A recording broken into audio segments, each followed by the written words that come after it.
Hello student, अब हम पहुंच चुके हैं one of the most important chapter of class 11th account, the chapter number 6, the balance sheet. ये बैलेंस शीट क्या होती है, ये बैलेंस शीट दिखती कैसे है, इसके जो दो कंपोनेंट्स होते हैं ना, एसेट्स और लायबिलिटीज, ये होते क्या है और क्यों हमेशा एसेट्स और लायबिलिटीज हमेशा इक्वल होती है, ये सब हम डिस्कस करेंगे इस चैप्टर में। ये चैप्टर मैंने 3 पार्ट में डिवाइड किया हुआ है, तो आज के लेक्चर में हम डिसाइड करेंगे कि ये भाई बैलेंस शीट होती क्या है, और लेक्चर नंबर 2 और 3 में हम इसके कंप्रिहेंसिव क्वेश्चंस करेंगे। So let's start, what is a balance sheet. देखो, बैलेंस शीट का पहले मैं आपको फॉर्मेट बता देता हूं। बैलेंस शीट कुछ इस तरीके से दिखती है। कैसे दिखती है? ऐसे दिखती है। उसके दो पार्ट्स होते हैं, एक होता है एसेट्स और एक होता है लायबिलिटी। तो ये एसेट्स क्या होते हैं, लायबिलिटीज क्या होता है, थोड़ी देर में बताऊंगा, पर पहले अपन फॉर्मेट तो देख ले। तो लेफ्ट साइड में क्या होगा, left side is always a liability, right side is always an asset. इसमें कोई डेबिट क्रेडिट नहीं होता है। तो सर ये क्या अकाउंट नहीं है? नहीं, बैलेंस शीट एक अकाउंट नहीं है, बैलेंस शीट एक स्टेटमेंट है। Balance sheet is not a account, it is a statement. ये एक पर्टिकुलर डेट पे बताता है कि इसके पास क्या क्या है और क्या क्या किसी को उसको देना है। तो ये एक पर्टिकुलर डेट पे बनती है, वो कोई भी डेट हो सकती है, आज की डेट, कल की डेट, बट ये पर्टिकुलर डेट पे बताता है कि क्या क्या उस दिन उसके पास है। तो अगर मैंने रिलायबल पेन लिमिटेड, मेरी कंपनी है रिलायबल पेन लिमिटेड, मैंने उसको पूछा चलो बताओ 31 मार्च 2022 को, 31 मार्च 2020 को तुम्हारे पास क्या क्या था, तो रिलायबल पेन लिमिटेड ने कहा उस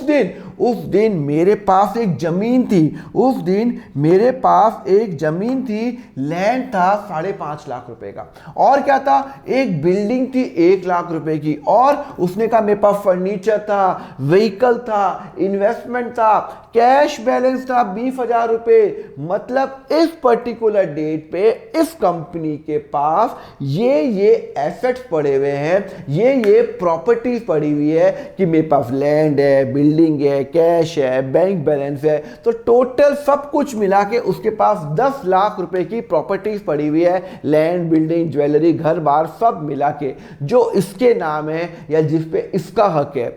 अच्छा, तो इस दिन तो तुमने ये बता दिया ये एसेट्स क्या होते हैं, तो ये तुम्हारे इस दिन लायबिलिटीज क्या थी, तुम्हें क्या क्या किसी को कुछ पे करना था, तुमने कोई लोन लिया। रिलायबल पेन लिमिटेड ने कहा हाँ, मुझे मेरी जो लायबिलिटी है वो भी 10 लाख रुपए की है एसेट भी 10 लाख का, लायबिलिटी भी 10 लाख की। हाँ, क्योंकि लायबिलिटीज और एसेट इक्वल क्यों होते हैं थोड़ी देर में बताऊंगा।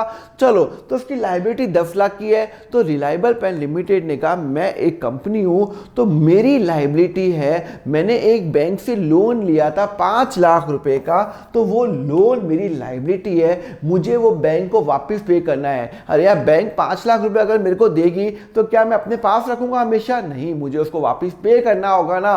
तो वो जो लोन है, मुझे जब किसी को कुछ पे करना होता है तो वो लायबिलिटी होती है। और क्या है, मुझे एक क्रेडिटर को पे करना है, एक किसी को सैलरी पे करनी है, और एक मेरा जो मालिक है उसको मुझे 2 लाख रुपए पे करना है। मालिक मतलब ओनर, मुझे 2 लाख रुपए पे करना है। तो सर ये क्या होता है, ये ओनर क्या होता है, ये लायबिलिटी एक्सटर्नल इंटरनल, ये क्या कंसेप्ट लिखा हुआ है, ये नॉन करंट, करंट एसेट्स क्या होते हैं, सब बताऊंगा। अभी तो मैं सिर्फ फॉर्मेट बता रहा हूं। तो जो बैलेंस शीट के फॉर्मेट के अंदर सबसे इंपॉर्टेंट बात, ये एक स्टेटमेंट है, ध्यान रखना, it is not a account, पहला बात। दूसरी बात ये होती है कि इसके दो कंपोनेंट्स होते हैं, एसेट्स और लायबिलिटी। एसेट और लायबिलिटी हमेशा इक्वल होते हैं। तो अब अपन जानते हैं बैलेंस शीट बताती क्या है। बैलेंस शीट टेल की कंपनी के पास क्या क्या संपत्ति है, जिसको मैं एसेट्स भी बोलता हूं, और क्या क्या देनदारी है, जिसको मैं लायबिलिटी बोलता हूं। क्या क्या है और क्या क्या उसको देना है,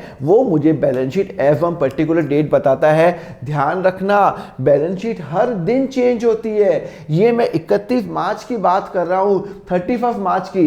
अगले दिन 1 अप्रैल को जब मैं बैलेंस शीट बनाऊंगा, 1 अप्रैल को अगर मैं बैलेंस शीट बनाऊंगा तो सिचुएशन चेंज हो जाएगी। सर क्यों? हर दिन सिचुएशन चेंज होती है। अरे यार आज मेरी जेब में 20,000 रुपए हैं तो वो आज की डेट पे है ना, कल मैंने 5,000 रुपए खर्च कर लिए तो कल की डेट पे आप मुझे पूछोगे, 1 अप्रैल को पूछोगे बताओ कितने रुपए हैं, तो मैंने 5,000 खर्च कर चुका हूं तो मेरे अल्टीमेटली मेरे पास 20,000 नहीं 15,000 रुपए हैं। तो बैलेंस शीट हर दिन चेंज होती रहती है, ये बात हमेशा ध्यान रखना। ये पर्टिकुलर डेट पे बनती है, इस दिन ये पोजीशन थी, अगले दिन अलग पोजीशन होगी। तो बैलेंस शीट सबसे पहले अपन ये जान लेते हैं कि ये एसेट्स क्या होते हैं। तो देखो एसेट्स होते हैं जो मेरी प्रॉपर्टी है, जो मेरी प्रॉपर्टी है या जिस पे मेरा हक है। डेफिनेशन पे आए पहले, anything which is in the possession or the property of the business including the amount due from the other is called an asset।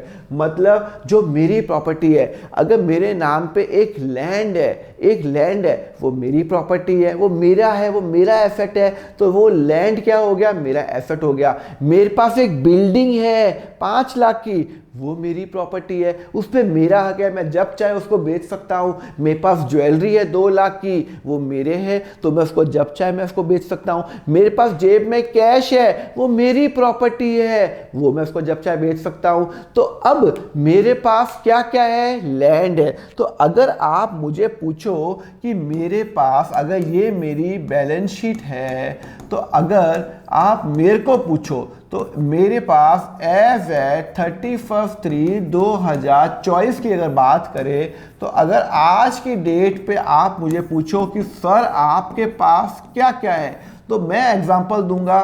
भाई मेरे पास एक लैंड है 10 लाख रुपए का, मेरे पास जेब में कैश पड़ा हुआ है 50,000 रुपए का, मेरे पास एक व्हीकल है जो मेरी प्रॉपर्टी है 1,50,000 रुपए की, और क्या है सर? 1 मिनट, मैंने एक मेरा जो फ्रेंड है राहुल, उसको मैंने 8 लाख रुपए लोन दिया हुआ है। क्या दिया हुआ है? उसको लोन दिया हुआ है। तो 8 लाख रुपए मुझे राहुल से वापस नहीं लेने। अरे यार मेरे पास रुपए बहुत थे, मैंने कहा राहुल तू मैं ये तेरे को 8 लाख रुपए देता हूँ, उसको जरूरत थी पैसों की। तो एक बात बताओ, मैंने क्या उसको फ्री में दिया? नहीं, मैं उससे पैसे लूंगा, फ्यूचर में लूंगा। तो अगर मुझे किसी से कुछ पैसे लेने हैं, वो भी तो मेरा एसेट है। तो मुझे राहुल से 8 लाख रुपए लेने हैं, मुझे राहुल से 8 लाख रुपए लेने हैं, तो वो भी तो मेरा एसेट हुआ। तो वो चीज जो मेरी प्रॉपर्टी है, जैसे लैंड हो गया, व्हीकल हो गया, कैश हो गया, जो मेरे नाम पे है या जिस पे मेरा हक है, उसको मैं एसेट बोलता हूं। और अगर मुझे किसी से कुछ पैसे लेने हैं, वो भी तो मेरा एसेट हुआ। तो मुझे राहुल से 8 लाख रुपए लेने हैं, पहले दे चुका था, तो अब मुझे उससे पैसे लेने हैं, तो वो मेरा एसेट है, उस पर मेरा हक है। तो ये होता है एसेट। तो anything which is a profession और the property of the business including the amount due from the other, किसी से अगर मुझे पैसे लेने हैं तो वो मेरा क्या हो जाएगा? एसेट हो जाएगा। क्लियर है? समझ में आया? तो एसेट कुछ इस तरह से दिखते हैं, cash, vehicle, building, land, bank balance, computer, furniture, machinery, goodwill, trademark, stock, investment, ये सब क्या है? एसेट्स है। ठीक है ना? तो अगर रिलायबल पेन लिमिटेड की बात करूं तो रिलायबल पेन लिमिटेड के इस दिन पे ये एसेट्स है। इस दिन पे 31 मार्च 2022 को इसके पास लैंड है, बिल्डिंग है, फर्नीचर है, व्हीकल है, इन्वेस्टमेंट है, ये इसके नाम पे प्रॉपर्टी है, एंड ये इसके पास कैश और बैंक और डेटर है। पर अगर आपने एक बात नोट की, ये जो मैंने एसेट्स है ना, इसको ना 2 में क्लासिफाई किया हुआ है, नॉन करंट और करंट। ये क्या होता है? नॉन करंट, करंट, ये मतलब क्या मतलब हुआ? इनमें 2 में हमने डिवाइड क्यों किया? क्या मतलब है, क्या लॉजिक है उसको डिवाइड करने का? हमने ये तो समझ लिया एसेट्स होते हैं जो मेरी प्रॉपर्टी होती है, मुझे किसी से पैसे लेने होते हैं तो भी ये मेरा एसेट्स होता है।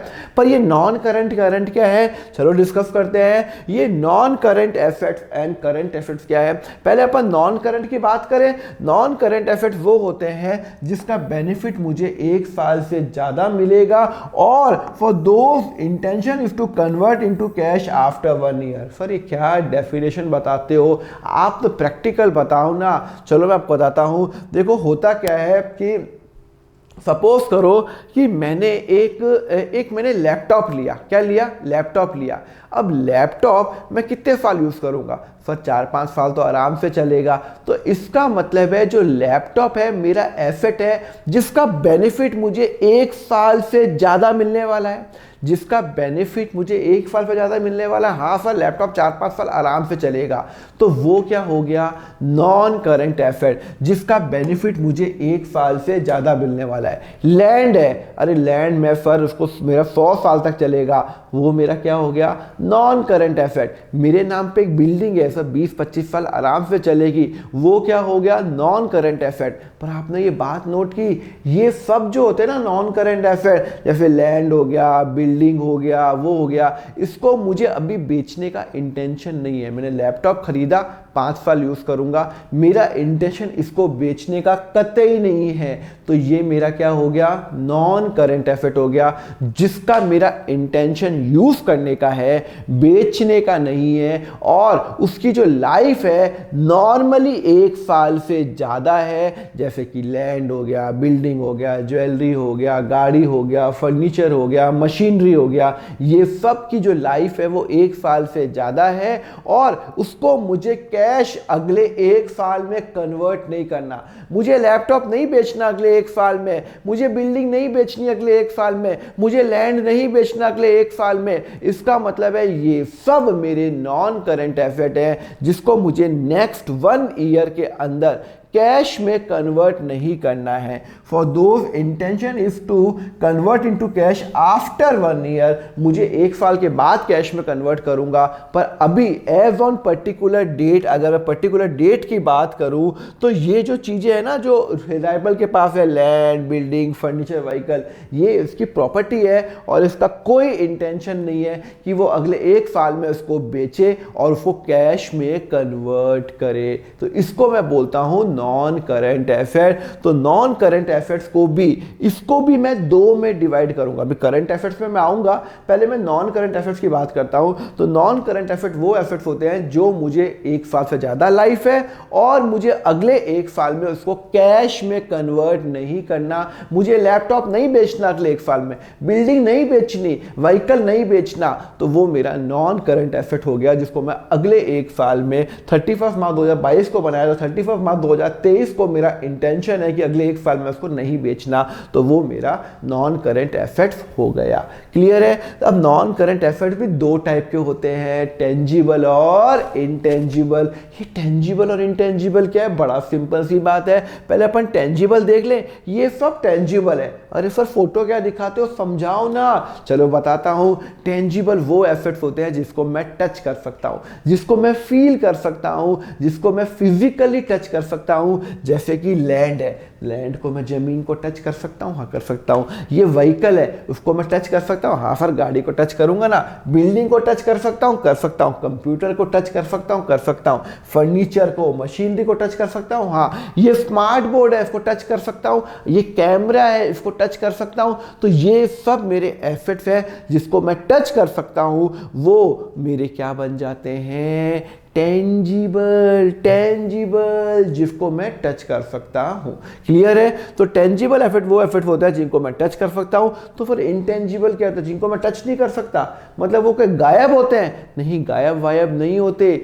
जिसको मैं फील कर सकता हूं वो होते हैं इंटेंजिबल। जैसे कि मेरी कंपनी का नाम, ब्रांड की वैल्यू, ये पेन है, ये पेन है। अब ये पेन अगर मैं आपको बोलूं कितने पे खरीदोगे, तो आप बोलोगे मैं ये पेन खरीदूंगा 7 रुपए में। कुछ भी नाम नहीं लिखा हुआ, कोई भी कंपनी नहीं लिखी हुई। अगर मैं इस पेन पे कंपनी का नाम लिख दूं कैमलिन, आप उसको झट से खरीदोगे? नहीं खरीदोगे? खरीदोगे ना। मैंने यहाँ पे ब्रांड लगा दिया, बिना ब्रांड का पेन आपको बेचा 7 रुपए में, और मैंने कहा मैं इसमें कैमलिन एक छोटा सा स्टिकर लगा दो कैमलिन, तब मैं बोलूँगा खरीदोगे? आप बोलोगे मैं 10 रुपए में खरीदने को तैयार हूँ। हैं पहले तो 7 रुपए में खरीदे थे सेम पेन, एक स्टिकर लगाने से आप 7 रुपए की जगह 10 रुपए देने लग गए।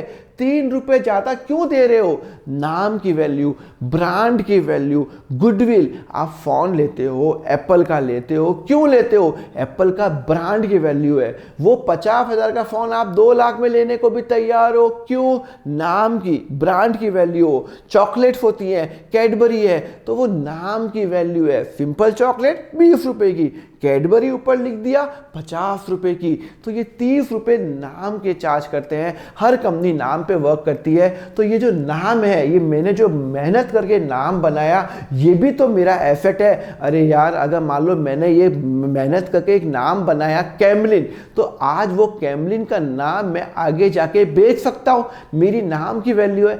एप्पल, तो एप्पल अपना नाम किसी को भी बेच सकता है। भाई तू भी मेरा एप्पल का वो यूज कर, नाम यूज कर। तो नाम, कंपनी अपना नाम सेल कर सकती है, तो कंपनी की नाम की वैल्यू होती है, और उस नाम की वैल्यू भी तो एक एसेट हुई है। अरे यार, आज मेरी कंपनी है कैमलिन, और मेरी कंपनी का नाम बहुत अच्छा मार्केट में है। अगर कोई दूसरा पर्सन बोलता है कि भाई मुझे भी पेन बनाना है, मैंने कहा बनाओ, और उसने कहा मुझे आपका कैमलिन का ब्रांड नेम यूज करना है, तो मैंने कहा अगर तुम्हें मेरा ब्रांड नेम यूज करना है तो तुम्हें मुझे 100 करोड़ रुपए देने पड़ेंगे। ये भी तो मेरा एसेट है। भाई मुझे पैसे मिल सकते हैं ना, इस नाम से पैसे मिल सकते हैं, तो वो मेरा एसेट है। तो सर ये इनटेंजिबल क्यों हुआ? इनटेंजिबल इसलिए हुआ, इसको मैं फिजिकली टच नहीं कर सकता। नाम को फिजिकली, मैं प्रोडक्ट को टच कर सकता हूं, नाम को फिजिकली टच नहीं कर सकता। नाम तो एक मैं इमेजिन कर सकता हूं कि भाई कैडबरी का जो नाम है वो इमेजिन कर सकता हूं, मैं जो मैगी का है नाम इमेजिन कर सकता हूं, एप्पल का नाम इमेजिन कर सकता हूं, तो उसकी वैल्यू इमेजिन कर सकता हूं। तो इसको मैं बोलता हूं इनटेंजिबल। तो क्या क्या इंटेंजिबल्स होते हैं? जैसे गुडविल हो गई, जो आपको बताया, नाम की वैल्यू। मेरा कोई ट्रेडमार्क है, अभी सपोज करो मैकडोनाल्ड है, वो जो फ्राइज है ना वो ऐसे बेचता है, तो वो इस पर्टिकुलर ये जो ना ये जो शेप है, ये शेप सिर्फ वो ही बना सकता है, उसने नाम लिया हुआ है। अगर मुझे सेम शेप सा बनाना है ना, तो मुझे मैकडोनाल्ड को कुछ रुपए पे करने पड़ेंगे, तब वो मुझे राइट देगा। तो एज अ मैकडोनाल्ड कंपनी मेरे पास राइट है, मेरे पास ट्रेडमार्क है, मेरे पास कॉपीराइट है, मैंने एक बुक बनाई है, तो मैं उस बुक का नाम किसी को बेच सकता हूं, तो वो मेरा है। इन सब की कोई फिजिकल एग्जिस्टेंस नहीं है। लैंड, बिल्डिंग तो दिखते हैं, टच कर सकता हूं, ये फील हो सकता है। कॉपीराइट हो गया, ट्रेडमार्क हो गया, तो उसको मैं बोलता हूं इनटेंजिबल एसेट। क्लियर है? अच्छा, अब मैंने आपको बता दिया कि भैया ये नॉन करेंट एसेट्स क्या होते हैं, ये 2 टाइप के होते हैं, टेंजिबल और इनटेंजिबल, जिसको मुझे अगले 1 साल में कैश में कन्वर्ट नहीं करना है, और जिसको मुझे 1 साल से ज्यादा यूज करना है। तो सर ये करंट एसेट किस चिड़िया का नाम है? अरे करंट एसेट्स वो एसेट्स होते हैं जो ऑलरेडी कैश में कन्वर्टेड है, या जिसको अगले 1 साल के अंदर मुझे कैश में कन्वर्ट करना है, या जिसका नेचर ही कैश है। एग्जाम्पल बताता हूं, मेरी जेब में पड़े हैं 20,000 रुपए, करंट एसेट। अरे यार ऑलरेडी कैश है। मेरे बैंक में पड़े 5 लाख, वो भी तो कैश ही है, आज जाऊंगा निकाल सकता हूं ना 5 लाख रुपए। अरे यार बैंक में 5 लाख पड़े हैं, आज जाऊंगा, लो मुझे 5 लाख निकालना है, बैंक मुझे इमीडिएट दे देगी, वो भी तो मेरा करंट एसेट है, जिसको मैं कैश में क्विकली कन्वर्ट कर सकता हूं, क्विकली अगले 1 साल में कैश में कन्वर्ट कर सकता हूं, और मेरा इंटेंशन है वो कैश में कन्वर्ट करने का, उसको मैं बोलता हूं करंट एसेट। जैसे कि कैश हो गया, बैंक हो गया। मैंने एक पेन बेचा, सपोज करो ये प्रियंका को पेन बेचा, मैंने 1 लाख का पेन बेचा। मैंने कहा प्रियंका तुमको मैंने पेन बेचा 1 लाख रुपए का, इसके पैसे दो। प्रियंका ने कहा मैं पैसे तेरे को 2 दिन बाद दे दूंगी। तो एक बात बताओ, जब मैं कोई सामान किसी को बेचता हूं, जब मैं सामान किसी को कोई बेचता हूं, तो उसके पैसे तो आने बाकी है, तो मुझे उससे पैसे लेने हैं। तो वो जो पैसे हैं वो कब तक आएंगे? सर वो 1 दिन में आ जाएंगे, 2 दिन में आ जाएंगे, मैक्सिमम या 2 महीने, या मैक्सिमम टू मैक्सिमम मेरा इंटेंशन है इस साल पैसे आ जाएंगे, 12 महीने में पैसे आ जाएंगे। तो वो जो होता है उसको मैं बोलता हूँ डेटर्स बोलता हूँ। जब मैं कोई सामान बेचता हूँ अपने कस्टमर को, और कस्टमर ने पैसे नहीं दिए, पैसा 2 दिन दिन 10 दिन मैक्सिमम 12 महीने पैसा दे देगा, तो वो करंट एसेट्स हुआ। तो जब मेरा करंट एसेट्स क्या होते हैं, जो कैश होता है वो, जो बैंक बैलेंस होता है वो, जो मेरे पास जो मैंने सामान बेचा अभी तक उससे पैसे नहीं आए, कोई भी कस्टमर से पैसे नहीं आए, डेटर वो भी मेरा होता है। और जो मेरी दुकान पे सामान पड़ा, अभी मैं पेन बनाता हूँ, 1000 पेन बनाए, 800 पेन बिके, 200 पेन मेरी दुकान पे पड़े हुए हैं, तो भाई साहब वो 200 पेन भी तो बिक सकते हैं ना फ्यूचर में। क्या मेरा इंटेंशन वो 200 पेन जो मेरी दुकान पे पड़े हुए हैं वो ये इंटेंशन है कि मैं 1 साल बाद बेचूंगा? अरे नहीं यार, 12 महीने के अंदर तो बेचना है, 2-3 महीने में, 5-10 दिन में बेच दूंगा, पर मेरा इंटेंशन क्या है, अगले 12 महीने में उसको बेच देने का। तो यहाँ पे जो मेरा इंटेंशन है अगले 12 महीने में कैश में कन्वर्ट करना, या जो क्विकली कैश में कन्वर्ट हो जाते हैं और कैश खुद वो करंट एसेट्स होते हैं, तो benefit accrued less than 1 year और for those intention is to convert into the cash into the less than 1 year is called the current asset। और कुछ इस तरह से होता है, कैश, रोकड़ा, बैंक, शॉर्ट टर्म इन्वेस्टमेंट, मैंने इन्वेस्टमेंट किया उसको मैं 1 साल में बेचने वाला हूँ, मेरे पास जो माल पड़ा हुआ है दुकान पे उसको भी मैं 1 साल में बेच दूंगा, और जो मेरा डेटर है जिससे मुझे पैसे लेने हैं वो भी मेरा करंट एसेट्स हुआ। ठीक है ना। चलो एक बार फटाफट अपन एक बार तो क्विक रिकैप करें और मैं आपका टेस्ट लूँ। चलो बताओ कैश क्या होता है, बताओ करंट होता है नॉन करंट होता है? सर कैश क्विकली कन्वर्ट होता है, जेब में होता है, करंट एसेट्स होता है। अच्छा बिल्डिंग क्या होती है? सर बिल्डिंग सर 1 साल से ज़्यादा की उसकी लाइफ है और उसको आपको कैश में कन्वर्ट तो 1 साल के बाद ही करना है, तो वो नॉन करंट हो गया। फर्नीचर 4-5 साल आराम से चलता है, सर नॉन करंट। डेटर, मुझे किसी से पैसे लेने हैं जो मैंने उसको सामान बेचा है, अरे यार किसी को सामान बेचूंगा तो पैसे 1-2 दिन में तो आ ही जाएंगे, या 1 महीने में आ जाएगा, या 1 साल में आ जाएगा, करंट हो गया। बैंक बैलेंस ऑलवेज करंट, अरे वो तो ऑलरेडी कैश में कन्वर्टेड है। व्हीकल, अरे यार गाड़ी तो 1 साल से ज़्यादा चलती है सर, वो नॉन करंट मेरा हो गया। क्लियर है, समझ में आया आपको? चलो ये हो गया। अब ये बैलेंस शीट में हमने एसेट्स तो जान लिया कि नॉन करंट हो गया और ये करंट हो गया, यहाँ पे तो अपना क्लियर हो गया। तो ये अपना टोटल एसेट 10 लाख का हो गया। तो सर अब ये लाइबिलिटीज़ क्या है? ये लाइबिलिटीज़ किस चिड़िया का नाम है? तो लाइबिलिटीज़ के बारे में जानते हैं। ये लाइबिलिटी देखो, लाइबिलिटीज़ में ये घिरा पड़ा है, बंधा पड़ा हुआ है, दबा हुआ है लाइबिलिटी। तो लाइबिलिटीज़ क्या होती है? Amount own payable by the business to other, मतलब मुझे अगर बिजनेस को किसी को कुछ पे करना है, किसी को कुछ ड्यू है, वो मेरी लाइबिलिटी है। अगर मैं हूँ बिजनेस, मैंने अगर बैंक से लोन लिया हुआ है 5 लाख रुपए का, तो मुझे वापस बैंक को पे नहीं करना पड़ेगा 5 लाख रुपए। सर क्यों नहीं पे करना पड़ेगा?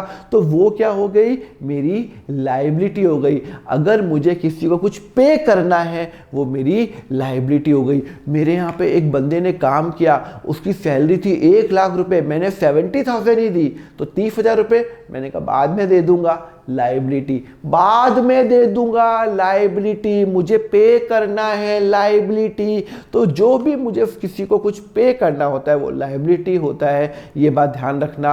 अब ये लाइबिलिटीज भी 2 तरीके से होती है, आपने देखी होगी, एक इंटरनल लाइबिलिटी, एक एक्सटर्नल। ये इंटरनल एक्सटर्नल क्या है, चलो अपन डिस्कस करते हैं बेटा। देखो लाइबिलिटीज 2 टाइप की होती है, इंटरनल और एक्सटर्नल। देखो हर कंपनी में 2 तरह के लोग होते हैं। एक मैं हूं कंपनी रिलायबल पेन लिमिटेड, उसमें 2 तरह के लोग हैं, एक मेरा मालिक और एक अदर।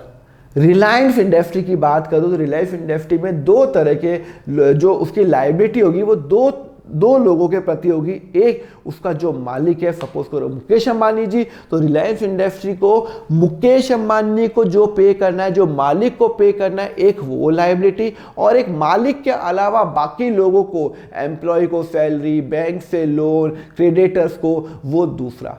एक मालिक और एक दूसरा। तो अगर कंपनी को अपने मालिक को, अपने ओनर को कुछ पे करना है तो उसको मैं बोलता हूं इंटरनल लायबिलिटी। इंटरनल लायबिलिटी जो मालिक होता है, तो अगर मैं ये कंपनी है, मेरी कंपनी है, सपोज करो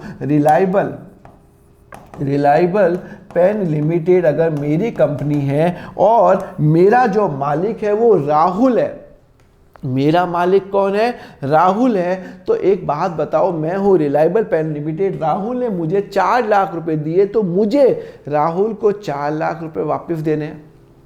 मुझे रिलायबल पेन लिमिटेड को राहुल को 4 लाख रुपए वापस देने हैं, फ्यूचर में देने हैं, तो वो मेरी लायबिलिटी हो गई। रिलायंस इंडस्ट्री, मुकेश अंबानी जी ने 10 करोड़ रुपए लगाए रिलायंस इंडस्ट्री में, तो रिलायंस इंडस्ट्री का ये दायित्व बनता है कि अब वापस अगर सपोज करो कंपनी से उसको पैसे, अगर मुकेश अंबानी जी को पैसे वापस चाहिए तो वो ले सकता है।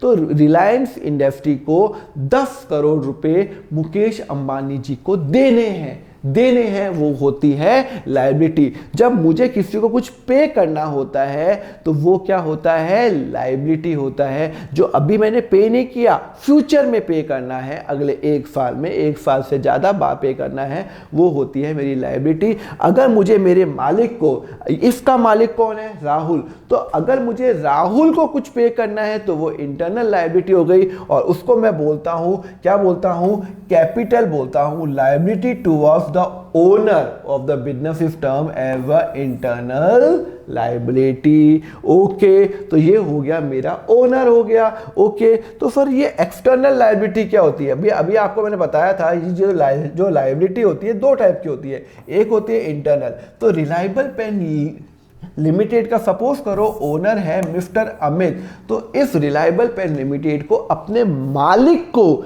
अपने ओनर को 2 लाख रुपए पे करने, ये इसकी लायबिलिटी है रिलायबल पेन लिमिटेड की। अच्छा, ये एक्सटर्नल क्या होते हैं, चलो देख लेते हैं।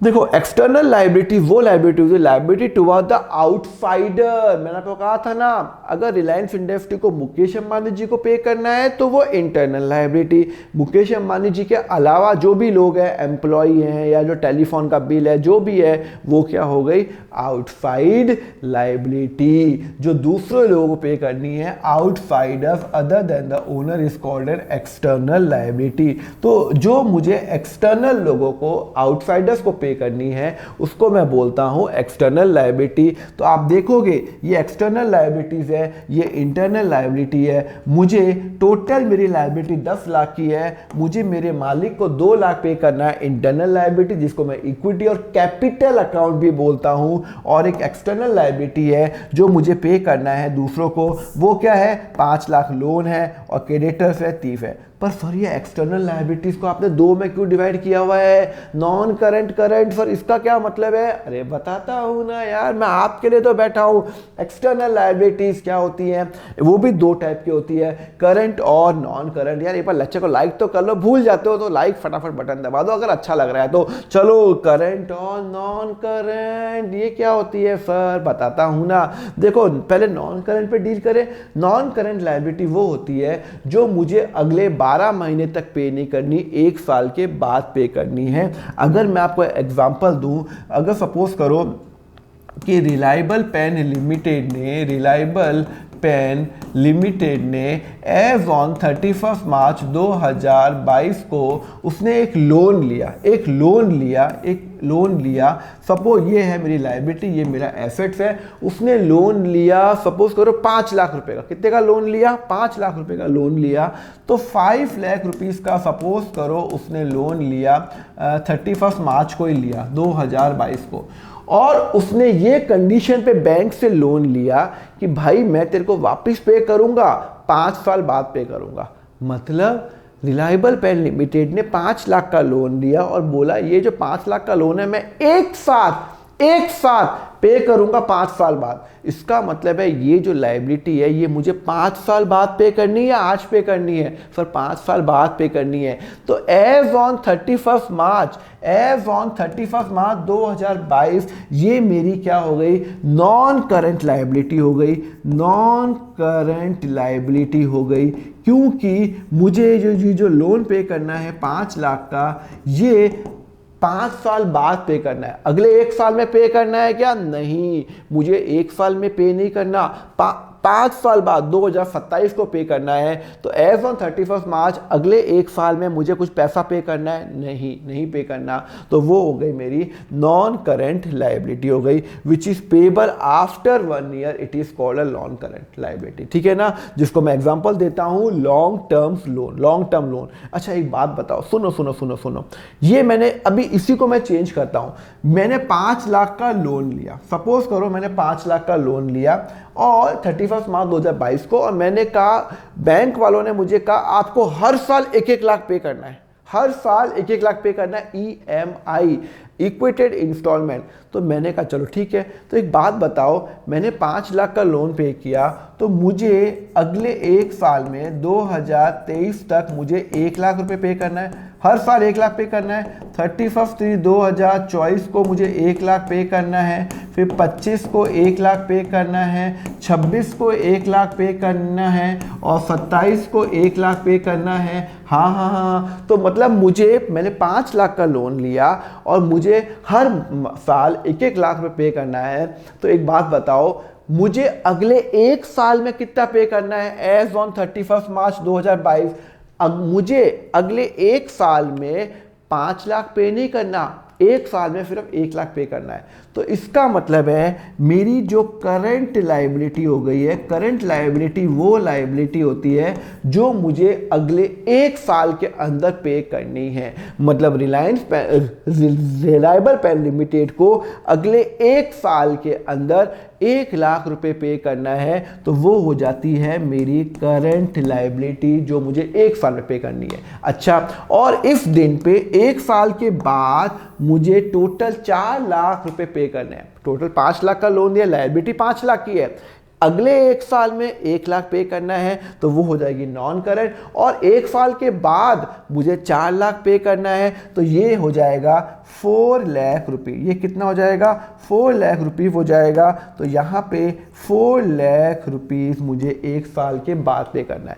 तो यहाँ पे इस पर्टिकुलर डेट पे अगले 1 साल में 1 लाख पे करना है, तो ये हो जाएगा आपका करंट लायबिलिटी और ये चारों हो जाएंगे आपके नॉन करंट लायबिलिटी। ठीक है ना, समझ में आया? तो करंट लायबिलिटीज क्या होती है? जो मुझे अगले 1 साल में पे करना होता है वो होता है जैसे शॉर्ट टर्म लोन हो गया, आउटस्टैंडिंग सैलरी। अरे यार, मेरे यहाँ पे कोई एम्प्लॉय काम करता है, उसकी सैलरी 1 लाख रुपए, मैंने उसको 70,000 दी, तो भैया 30,000 रुपये मुझे उसको इमीडिएट पे करने हैं। ड्यू हो चुका है तो वो तो बट ऑब्वियस करंट लायबिलिटी हुई। भाई मेरे यहाँ पे काम किया, उसको मैंने पैसे नहीं दिए, तो पैसे तो लीगली मुझे आज देने हैं ना, तो वो मेरी करंट लायबिलिटी हो गई। 1 साल के अंदर तो देने होते हैं। चलो, मैंने ये पेन बनाता हूँ, पेन बनाने के लिए मैंने इंक खरीदी 2 लाख रुपए की, और मैंने सपोज करो मैंने जो इंक खरीदी 2 लाख रुपए की, मैंने उसको पे किए सिर्फ 50,000 रुपए, तो भैया 1.5 लाख रुपए और देने हैं ना, 1.5 लाख और देने हैं। तो वो जो 1.5 लाख कब दूंगा? 1 दिन में, 2 दिन में, 10 दिन में, मैक्सिमम 12 महीने में।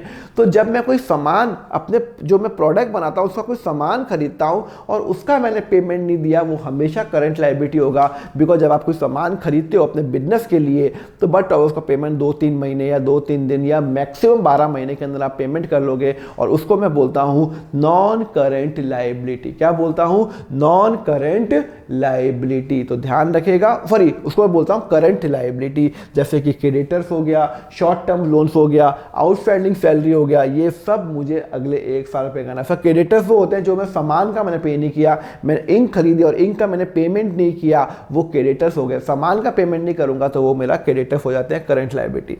चलो फटाफट देखते हैं, इनका क्वेश्चन करते हैं। क्रेडिटर्स हमेशा करंट मुझे अगले 1 साल के अंदर पे करना होता है, सामान का पेमेंट मुझे अगले 1 साल पेमेंट करना होता है। डिबेंचर लॉन्ग टर्म होता है, नॉर्मली 5 साल का होता है, जो कंपनी लोन उठाती है 2 साल, 5 साल, 10 साल के लिए, तो वो नॉन करंट ही होता है। सैलरी इमीडिएट पेबल है, भाई साहब आपको पे करनी है इमीडिएट, हमेशा करंट होगी। लोन पेबल आफ्टर 1 ईयर, 1 साल के बाद पे करना है तो फिर वो हो जाएगी नॉन करंट। लोन जो मुझे 1 साल के अंदर पे करना है वो हो जाएगी आपकी करंट लायबिलिटी। क्लियर है? चलो अब आपको बैलेंस शीट समझ में आ गई ना। चलो, अगर अब आपको बैलेंस शीट समझ में आ गई तो अब मैं बढ़ूंगा किस पे बढ़ूंगा? अब मैं बढ़ूंगा कि ये भैया बैलेंस शीट में क्वेश्चन कैसे करें। अपन क्वेश्चन भी तो करेंगे ना, ये क्वेश्चन कैसे करना है चलो अपन नेक्स्ट लेक्चर में करेंगे क्वेश्चन, जिसमें आपको प्रैक्टिकल समझ में आएगा। तो ये जो क्वेश्चन है ये आप लेक्चर लाइक तो कर लो यार, लाइक कर भूल जाते हो। एक अच्छा लगा, एनर्जी अच्छी लगी, लाइक करो। आपको लग रहा है समझ में आ रहा है, लाइक करो। नहीं समझ में आ रहा, कोई प्रॉब्लम नहीं, डिसलाइक कर लेना, जो आपकी मर्जी। सब्सक्राइब कर लेना, ऐसी वीडियो लाता रहूंगा। बिकॉज अब अपन बहुत इंपॉर्टेंट क्वेश्चन में आ रहे हैं, बैलेंस शीट का प्रैक्टिकल क्वेश्चन करेंगे और समझेंगे कि हम बैलेंस शीट बनती कैसे है। नीचे लेक्चर पर लिंक भी दिया हुआ है, उसको देख लेना। चलो, thank you very much, have a very nice day, take care.